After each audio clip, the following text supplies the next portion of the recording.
Welcome to the Sex, God, and Chaos podcast, a conversation built to help you address the mess, connect the dots, and defeat addiction.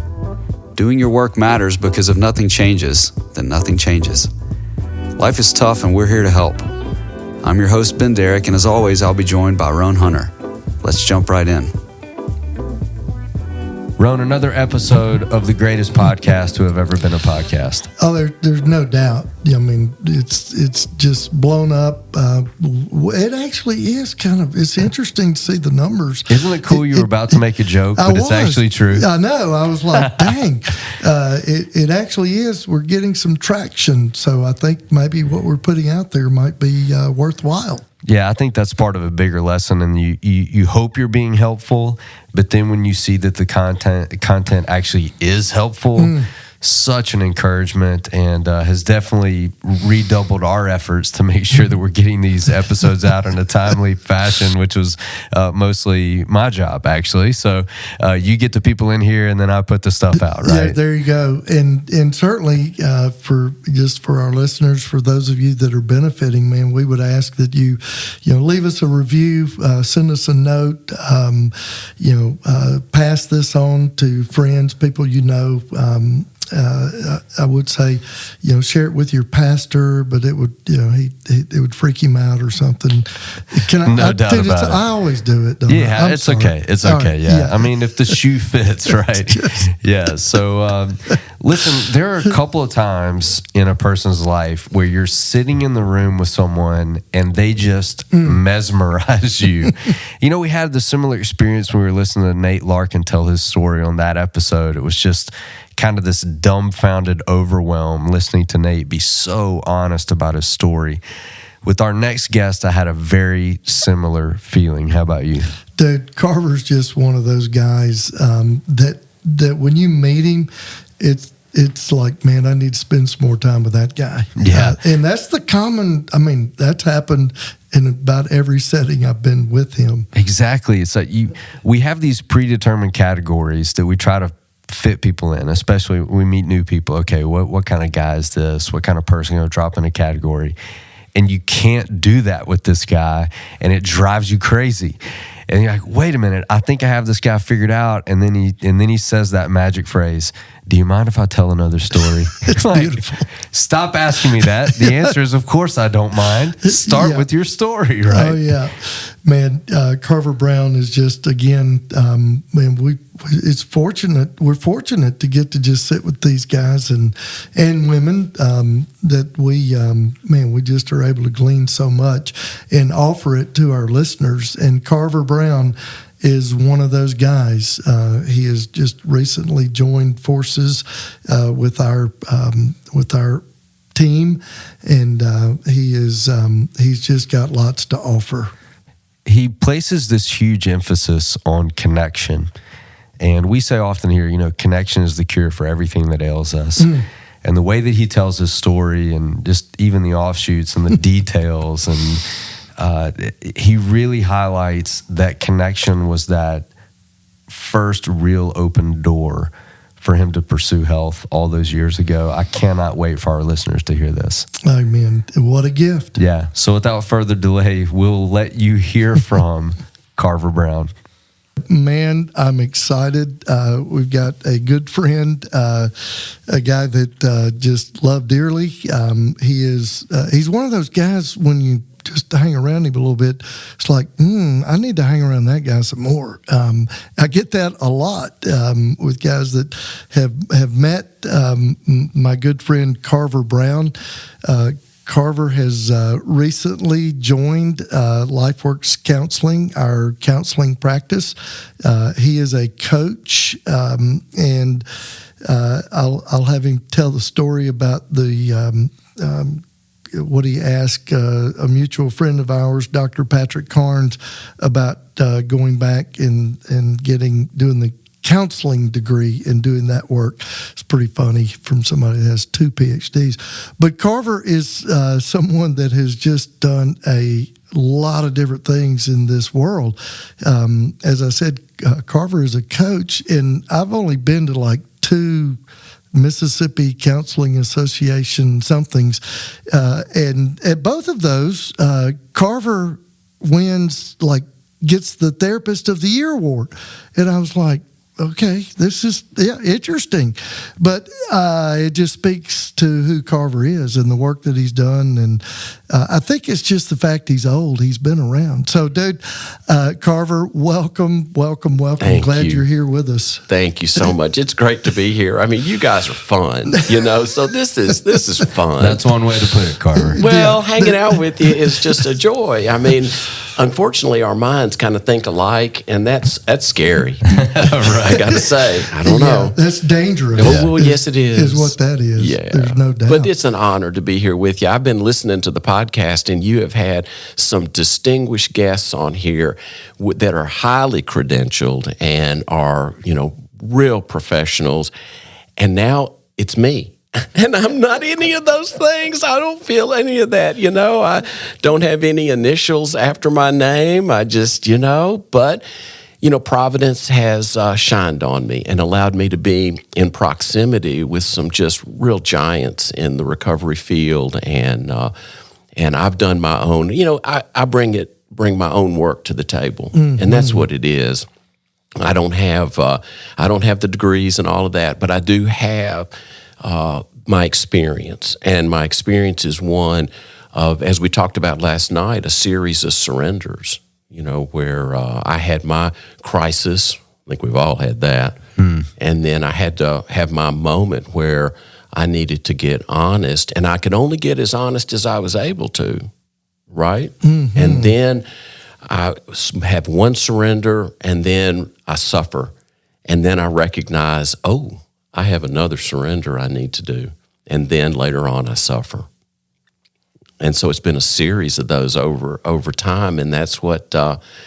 And perseverance. I think there's a point in time in recovery where, I don't want to compartmentalize my recovery.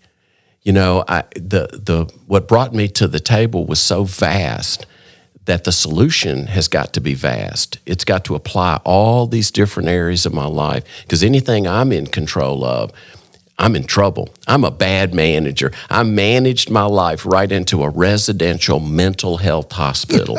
So I'm a bad manager. Quality effort there. Yeah. It's one of those, don't follow me, at the time. But now, having had that experience and going to a zillion 12-step meetings and working with some gifted professionals, and I don't know how I got here. You can't draw a straight line from where I was to where I am. Mm-hmm. I feel that. Yeah, well, I'd love to you've piqued my curiosity both previously and today. I'd love if you could paint between the lines a little bit. Like, what is your story? Right. It's a story. I grew up in an alcoholic home. My dad was alcoholic. He was a World War II Marine Corps veteran. He was a marvelous man, but he was just an alcoholic. And my mom, over time, became alcoholic and addicted to pills. So what happened to me as a little guy, and we went to church. We kind of, looking back, we kind of went to church alcoholically. If the doors were open, we were there. If it was a snowstorm, we were sliding our way to church, baby. And I believed the things that I was hearing from the pulpit. I really believed, but it wasn't matching the experience I was having at home. And my mom and dad were both only children, and they didn't know beans about identifying with little kids, and they didn't know anything about emotional regulation. And so I just didn't get the connection, the personal connection that I needed growing up. I wanted to connect with my dad, and it was pretty superficial, and I wanted to connect with mom, and it was somewhat the same, a little better with mom.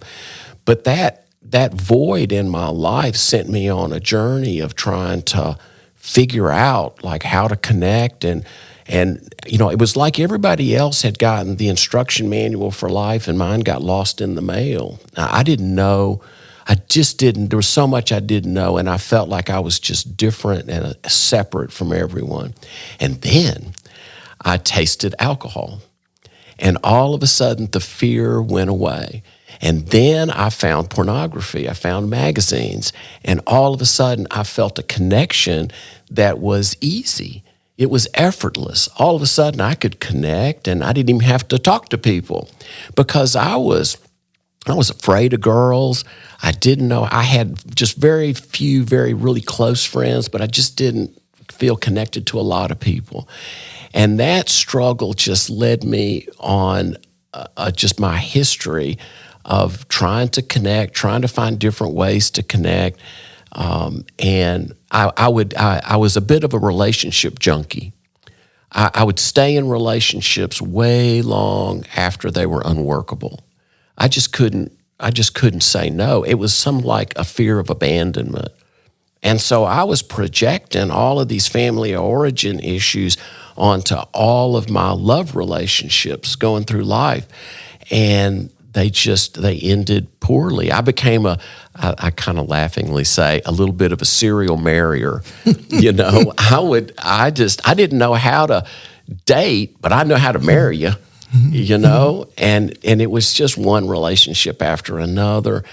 And I was beaten and broken, and my alcohol use increased, and then drugs came into the picture, and pornography was kind of like the background music of the entire affair. And it just led me to a weekend blackout. I was terrified at the end of that. I went to the place I was working, talked to the boss, said, I'm going to be leaving for a little bit, put myself into a little jitter joint, and let the shaking begin. And I had this recognition that, you know, that I could see alcohol and drugs was my problem, but intuitively I knew that if I didn't get rid of the pornography at the same time, that it was going to lead me back into the dark place that I had come from. And in a sense, the alcohol and the drugs were easier to give up. You know, it was hard. Now, let me tell you, it was hard. But I kind of had this notion, after I had been sober a little bit, my wife had left me. She was bipolar. When somebody that's bipolar leaves you, that redefines alone. It was, you know, I think I laughingly say she came to me one day and she said, we're both leaving, you know, and even the one I liked took off, and that was terrible. And so there I was. It was me and my cat Tammy Faye, you know, hanging out at the house. You know, it was as if tumbleweeds would kind of roll through the living room. I mean, it was alone, baby. And after a while of that, you know, and that ended in, you know, catastrophic failure. As I started to date again, I came to realize that it was the same type of relation. I was doing the same stuff I'd always done. There just wasn't any drugs and alcohol present. So I needed to surrender. Here I go. I needed to surrender the fact that I had an inability to do deep love and relationships because I did not know how to connect with people. And if I didn't stay off pornography and if I didn't work on myself, then I was going to still suffer. And I could see people who had overcome drugs and alcohol, but were still suffering from relationships. And I didn't want to be one of them.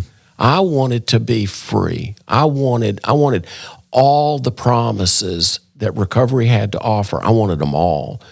And so that's where I dedicated myself and started realizing that I just wasn't going to do relationships for a while, and I was going to work on me. And I was going to work on my emotional regulation. I didn't know what that was, you know, but I was working with a therapist. And then all of a sudden I got offered to come down to Pine Grove Treatment Center down in Hattiesburg, Mississippi, and develop their alumni program.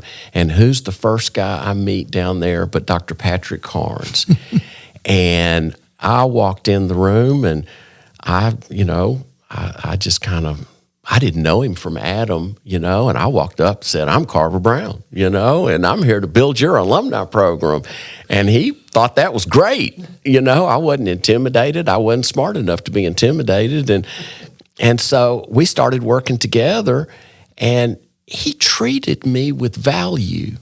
He treated me from the get-go like I knew what I was doing when I really, didn't. I knew how to be sober, but the gratitude program, which it is now, it was Gentle Path at the time. I just fell in love with those clients.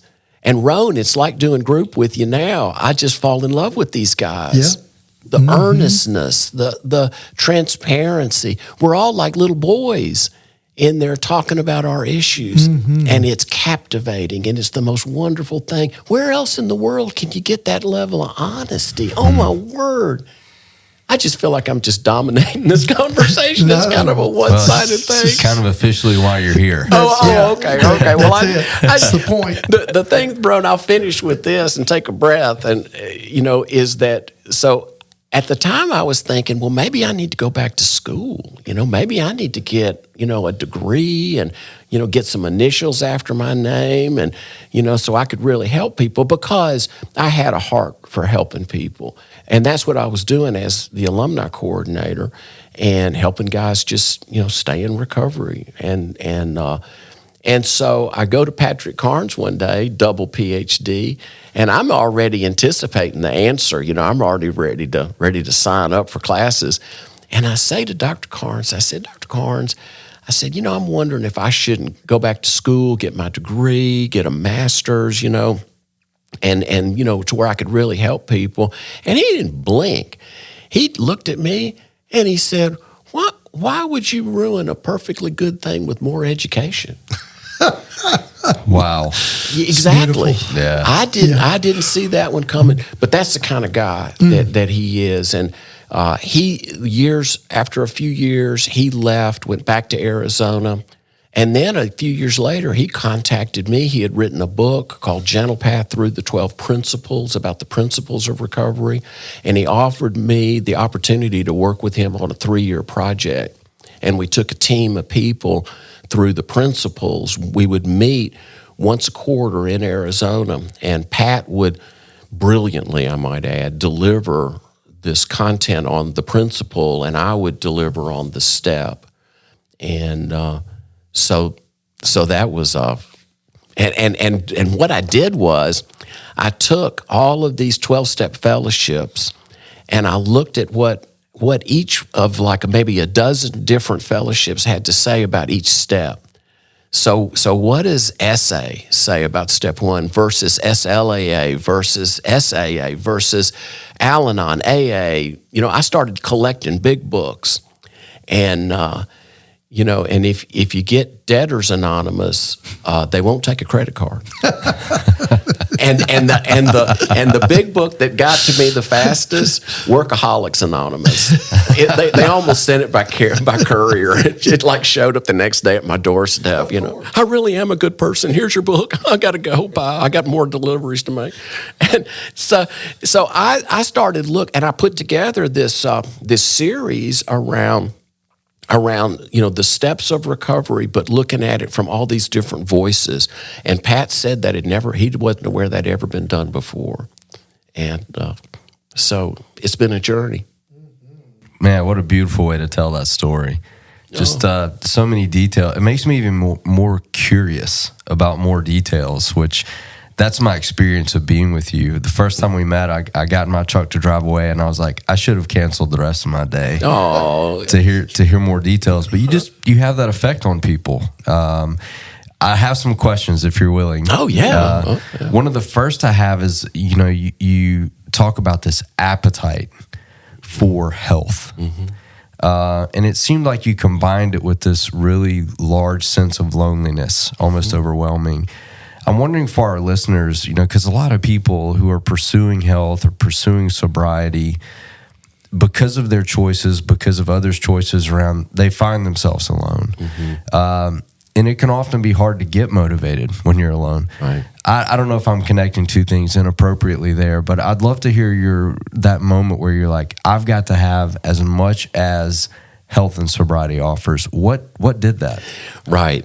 Well, it was the breaking out of isolation, because what because I wasn't working therapeutically in the beginning. I was doing all this in 12-step fellowships. And that can be, the 12-step fellowships are no hotbed of mental health. If you've ever been to any of those meetings. So you have to kind of find your, pick and choose and find your thing.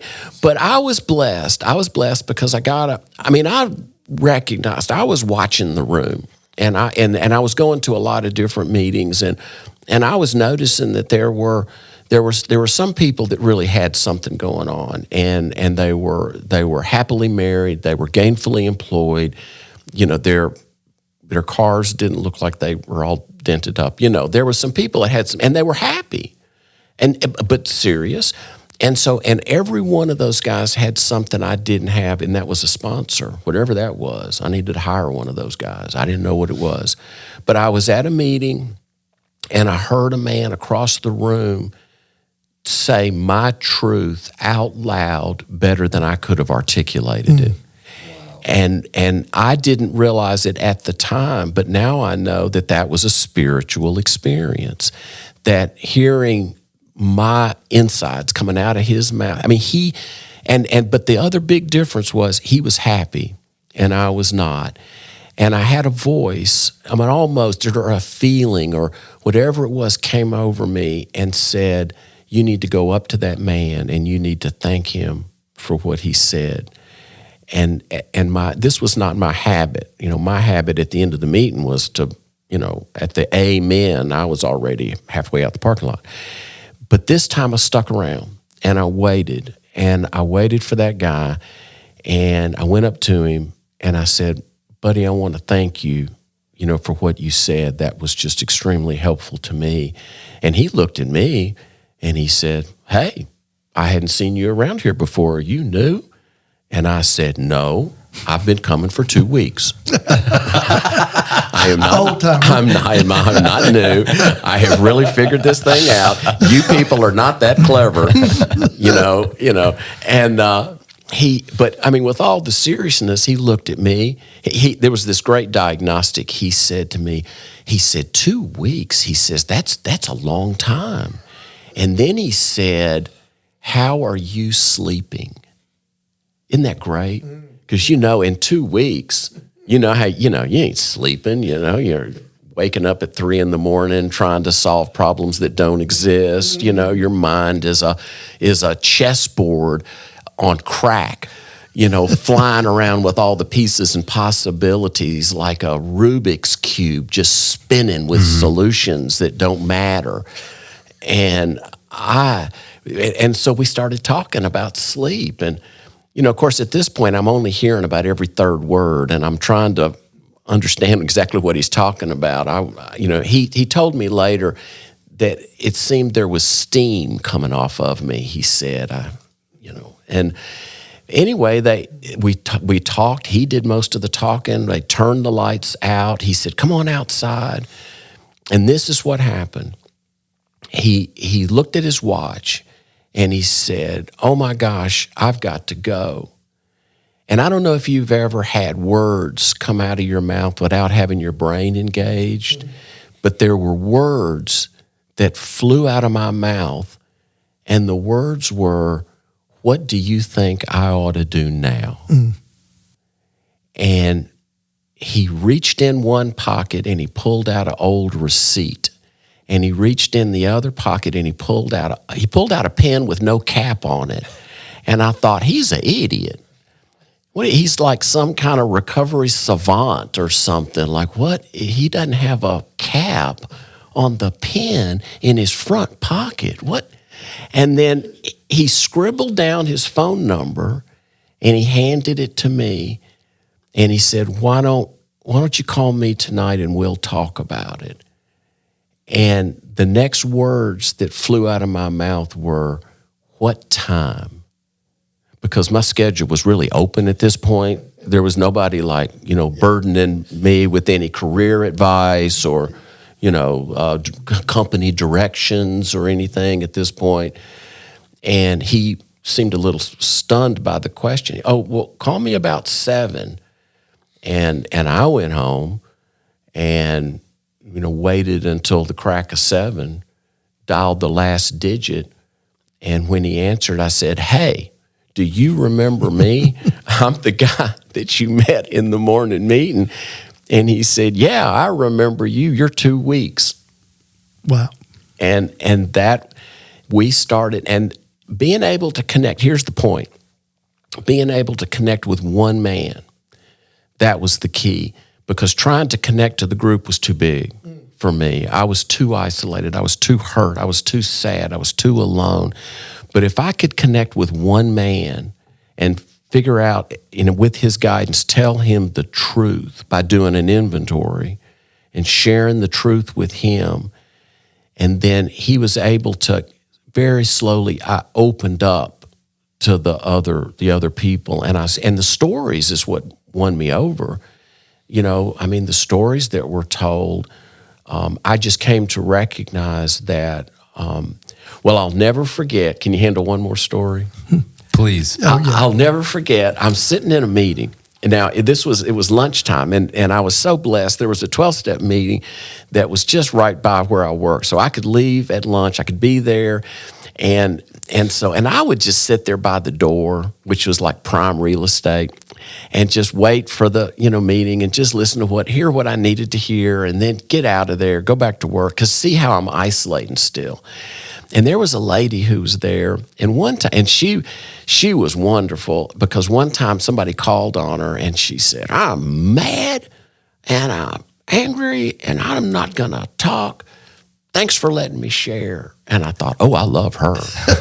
she's the real deal." Well, she sat over here. She looked like she had passed out in a tanning bed. She resembled a piece of luggage, and I loved her.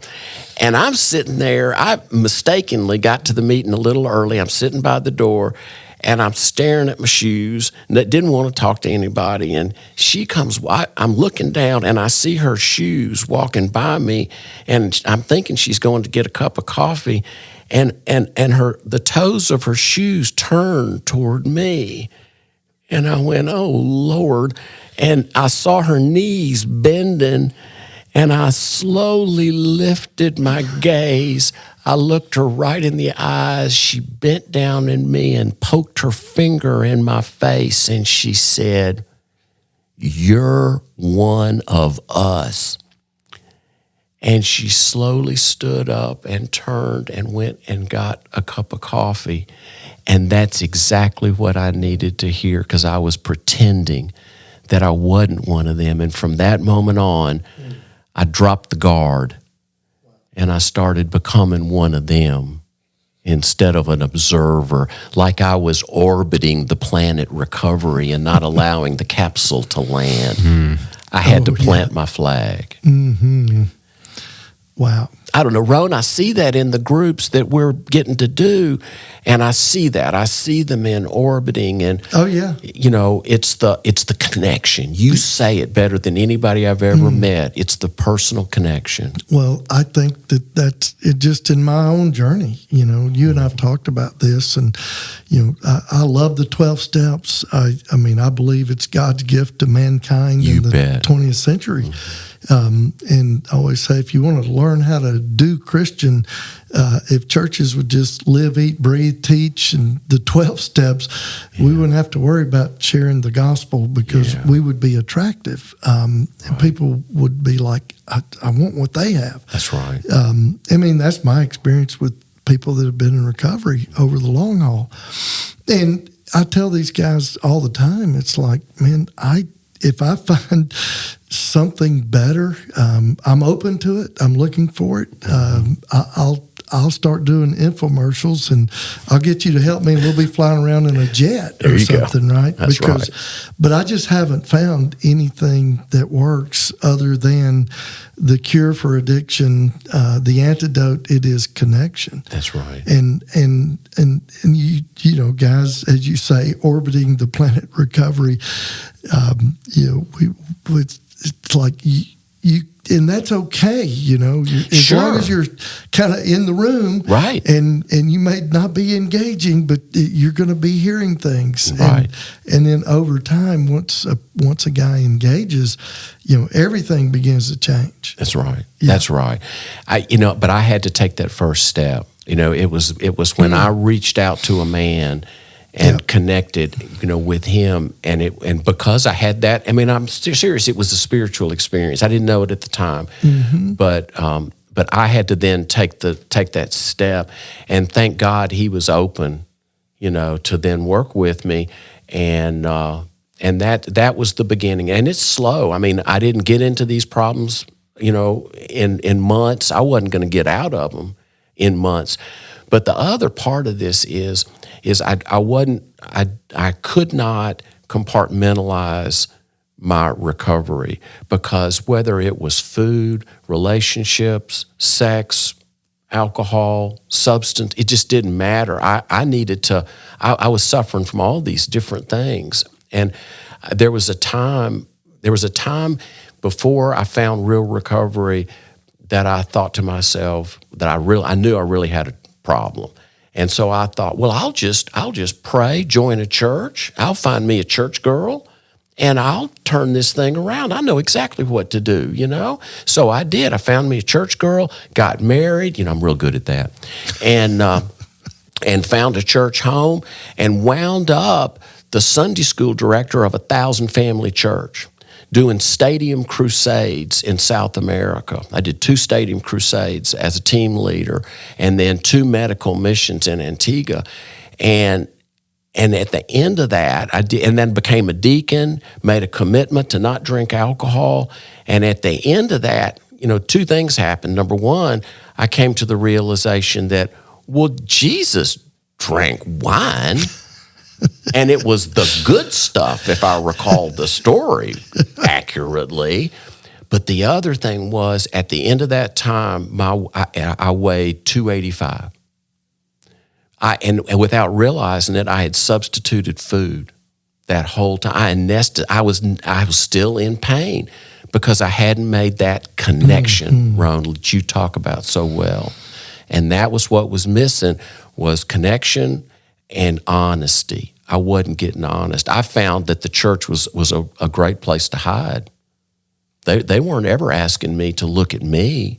They were just asking me to be on the next committee. Serve, right, serve. And I was going to serve myself to death.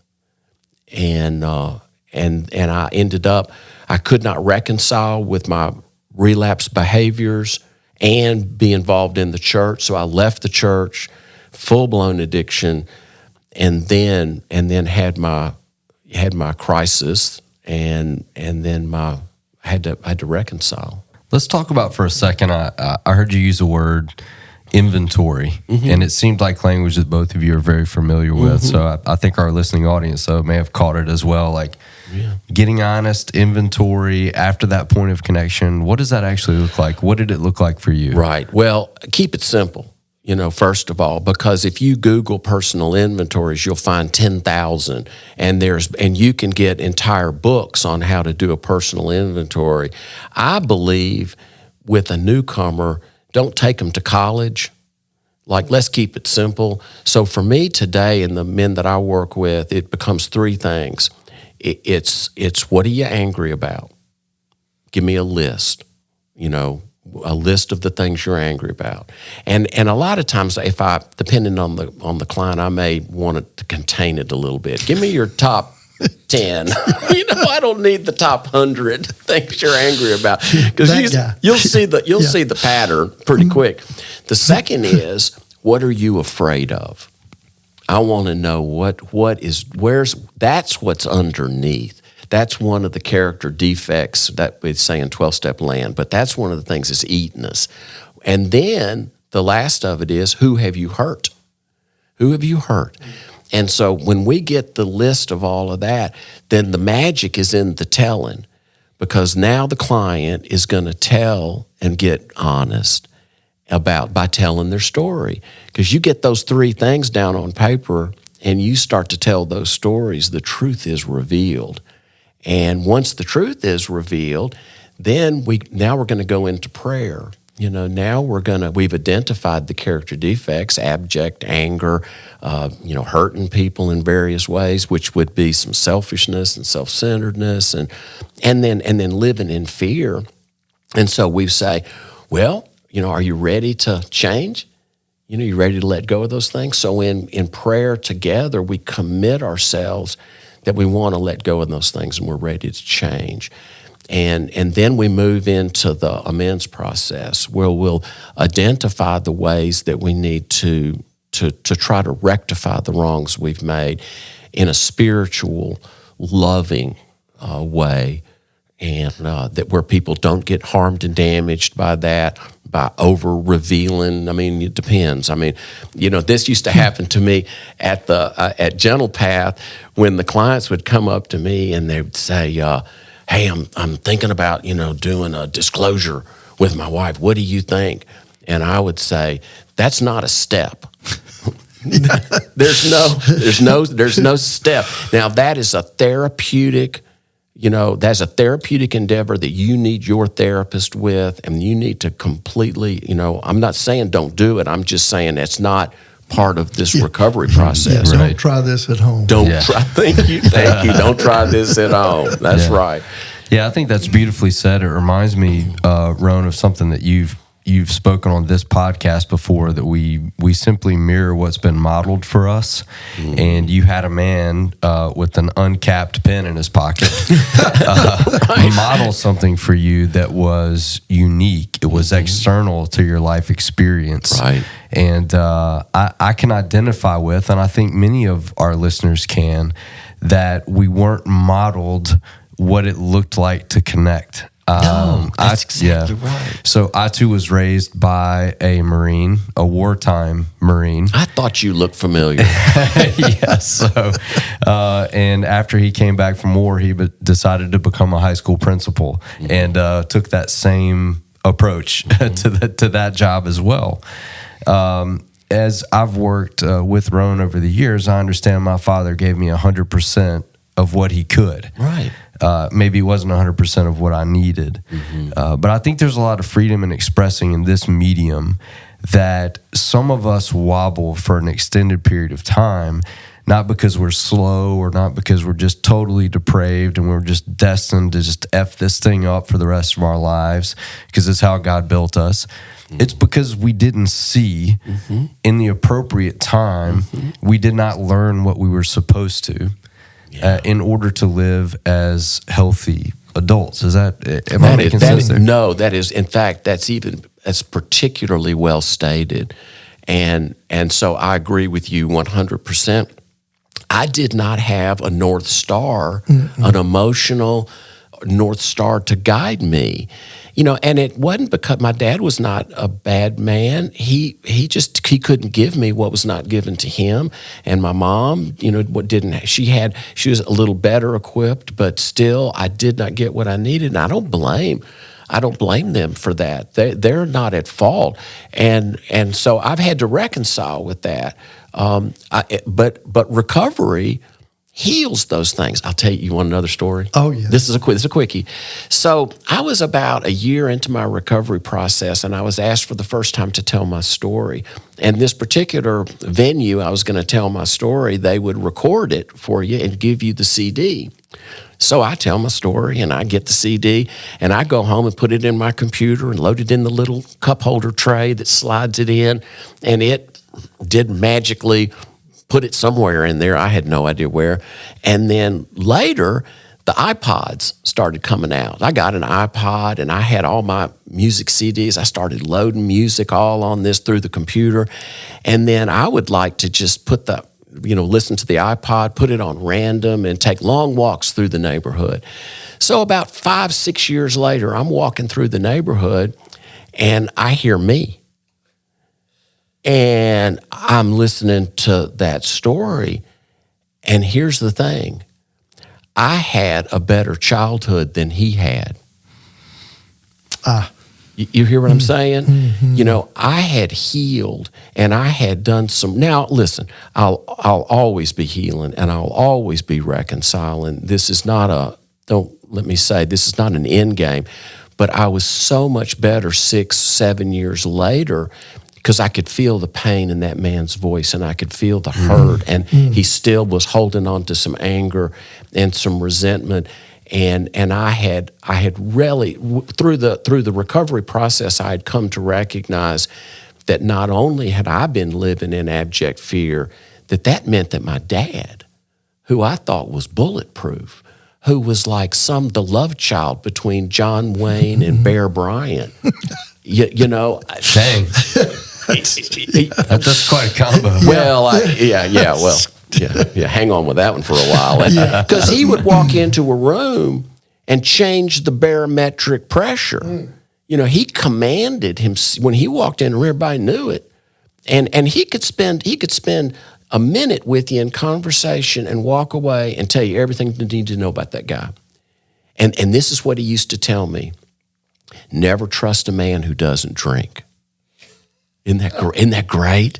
Never trust, because they were unpredictable to him. You see, they were riding the line. You see, he wouldn't know how to motivate them, but a drinker, he knew how to motivate them. You see, so you know that, and I have that in me. You know, we got it right. Yeah, we know how to do a Marine Corps dressing down, because it was done to us. Yes, sir. Yeah. And so that's in us. Yeah. Yeah, that anger and that get big piece. And, you know, interestingly enough, you talk about, you know, what are you angry with, and then what are you afraid of? And then I think it's a beautiful place in a man's journey. And another person has to take a person there. You don't get there by yourself, right? No. But to be able to look back over those things that at one time you were just so angry about, and to be able to extend grace to those that came before us, because people have helped us extend grace to ourselves. That's right. To be able to reach back and say, over my Marine father, there's a lot of stuff in that story. And to be in a place of freedom, I don't even have to know that stuff. I just know by looking at the effects, it must have been pretty intense. Right. And I can extend grace over that and spend time with my father and appreciate him for who he is. That's right. Not be angry at him for who he wasn't for me. Right. That's right. Because there's been some healing that's taken place, you know, and we start to see the reality. You know, there's some will say, you know, there's what happened to me, and then there's what I think happened to me. you know, right? But you say that really well, and there is that reconciliation, you know, and it happens over time. I lost my dad before I got sober, so I needed to write to my dad in the grief recovery process. I needed to write to him, and I needed to reconcile, you know, with him, and I needed to share that with someone, because you're right. All of this stuff, I can't do it alone.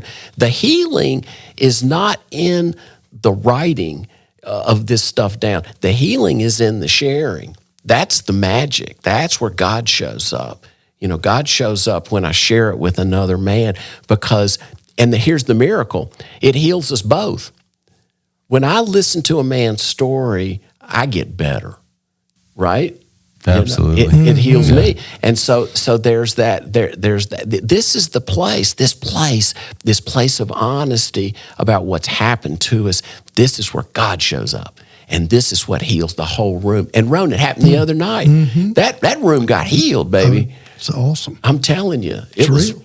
Ron, don't you think that's a big part of your work, and Eva's work as well, of taking these places that are just average spaces at average times and making them sacred with storytelling?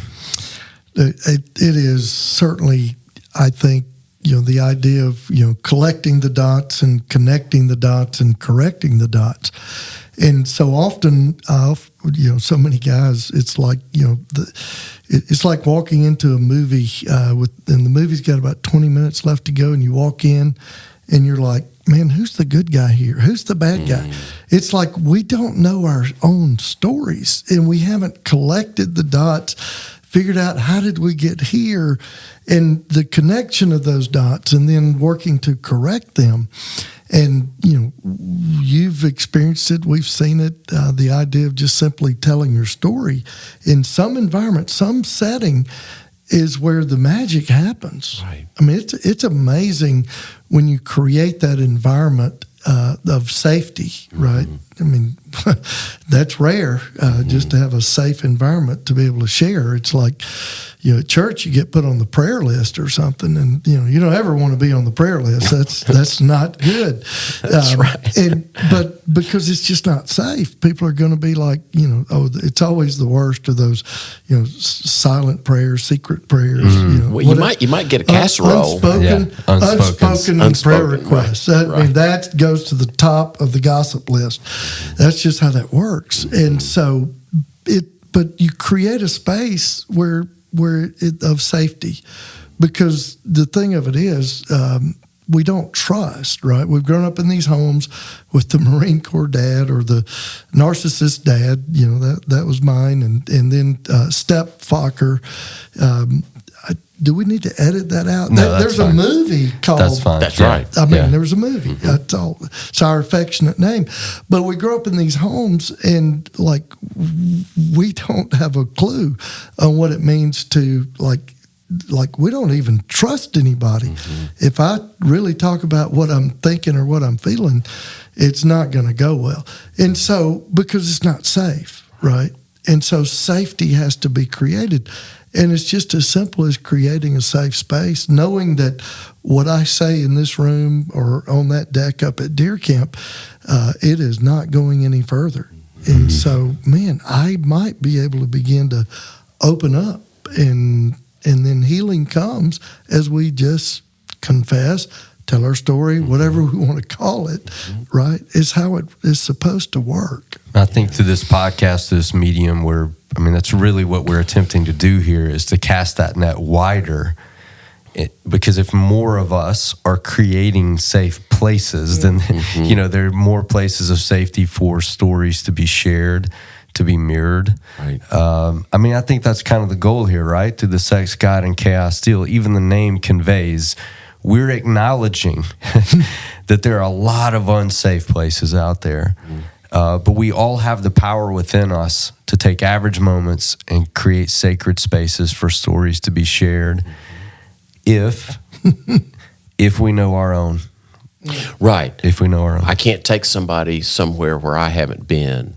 That's right. That's where I have to. It's the foundation of all of that is my own work, and the blessing is that I get to sit with men, and I made a commitment a while back. I left the industry I was in and just decided I was going to help as many men as I possibly could, and developed some workshops and traveled the country and carried this message of recovery to all kinds of groups. And it's been the greatest journey of my life. This is kind of what I was supposed to do all along. It just took me. I had to go to take a hard road to get there. but I got my street cred. Yeah, that's it. And so now so I can identify with men who are hurting, and it's unbelievable how many of them come to me and they've got family origin stuff that is kind of the foundation of it. That's kind of where we end up with a lot of it. And I can sit with them without judgment and love them and listen to them and take them through this journey that I've been on and invite them along. Join us. Yeah. And it really is just the idea of we're not blaming. No. We're just naming. We're just naming it. That's right. These are the facts. This was the impact. This was the track. Fit, FIT. And that's all it is. I've just got to live in reality. Yeah. This stuff actually happened, and it's okay to tell it. That's right. Yeah. And I want to invite all the listeners, if you haven't connected with us in some of these groups or Deer Camp, please join us, because this journey that I've been on, that I found it was just really given to me by the grace of God, and my recovery will be enhanced by giving it away. So I need to be there with you. Please join us. Please join us on this journey. It's a miracle, and you deserve to be free. To learn more about what you've heard today and to engage with the Sex, God, and Chaos team, visit sexgodchaos.com.